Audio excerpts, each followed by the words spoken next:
দাবি না মানা হবে তাতে ফিরি টানবেন, কোনো ভাড়া নেবেন না। যে প্রান্তে যাও সেখানে নামাই দিয়ে আসবেন, তাদের কাছে আমরা ভাড়া নেব না। যারা চালান এই ছাত্রদের যাতে তাদের দাবি না মানা হবে তাতে ফিরি টানবেন, কোনো ভাড়া নেবেন না। যে প্রান্তে যাও সেখানে নামাই দিয়ে আসবেন, তাদের কাছে আমরা ভাড়া নেব না। আমরা তাদের পাশে দাঁড়াবো, তাদের পাশে আছি। আমরা সকল বিষয়ে আমরা সহযোগিতা করবো। এই জন্য আমরা সারা বাংলাদেশে রিক্সা, অটো, ভ্যান, সিএমজি 3 চালিকা চালিত আছে বাংলাদেশে সকল ভাইকে অনুরোধ করবো এই ছাত্র ছাত্রীদের পিছনে যে প্রান্তে যাবে তাদের কাছে ভাড়া দেবেন না, যাতে তাদের এই আন্দোলন করে তাদের দাবি করে তখন তাদের সকল শ্রমিকের ভাই প্রতি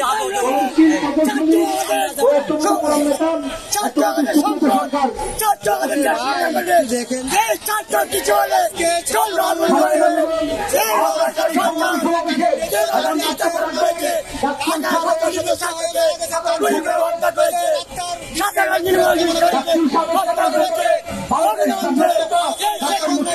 সারা বাংলাদেশে যারা ছাত্ররা আন্দোলন করে তাদের ন্যায্য দাবি আদায়ের রাজপথে যারা গুলিবিদ্ধ হয়েছে তাদের পরিবারকে আমি সমবেদনা জানাই এবং একত্রিতা ঘোষণা করি। সারা বাংলাদেশের অভিভাবকদেরকে একত্রিত হয়ে ছাত্রদের ন্যায্য দাবি আদায়ের পক্ষে আপনারা সবাই ঐক্যবদ্ধ হয়ে রাজপথে নেমে আছেন। আর পুলিশ প্রশাসন ভাইদেরকে একটি কথা বলতে চাই, আপনারা যদি জনগণের বন্ধু হয়ে থাকেন তাহলে আর একটা গুলি পুলিশ ভাইদেরা ছাত্রদের বুকে আর একটা গুলি চালাবেন না। যদি আর একটা গুলি চলে সারা বাংলাদেশের জনগণ আমরা ঐক্যবদ্ধ হয়ে এর পাল্টা জবাব দিব। কারণ ছাত্ররা যে আন্দোলন মানাতে হওয়ার আন্দোলন না, এই আন্দোলন হওয়ার আন্দোলন না, তাদের এই ন্যায্য দাবি আমরা আন্দোলন রক্ত দিতে চাই, আমরা রক্ত দিতে চাই, তাদের সাথে আমরা আছি।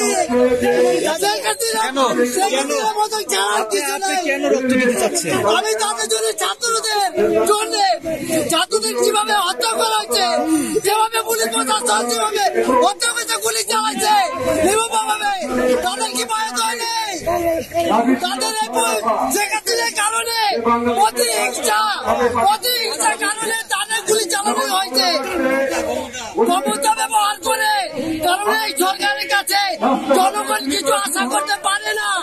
একটা প্রতিহিংসা রাজনীতি যে সরকার করে সেই সরকারের কাছে কোন সাধারণ মানুষ কোন আশা করতে পারে না।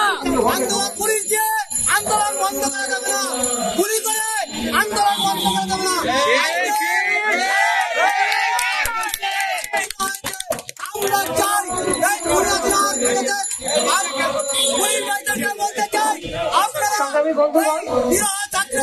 বাংলাদেশ ছাত্র ইউনিয়ন এবং সমস্তান্ত্রিক ছাত্র ফ্রন্ট আয়োজিত আজকের এই সমাবেশে আমরা এমন এক সময় দাঁড়িয়ে আছি যখন সারা দেশে ছাত্র জনতা আজকে রাস্তায় নেমে এসেছে।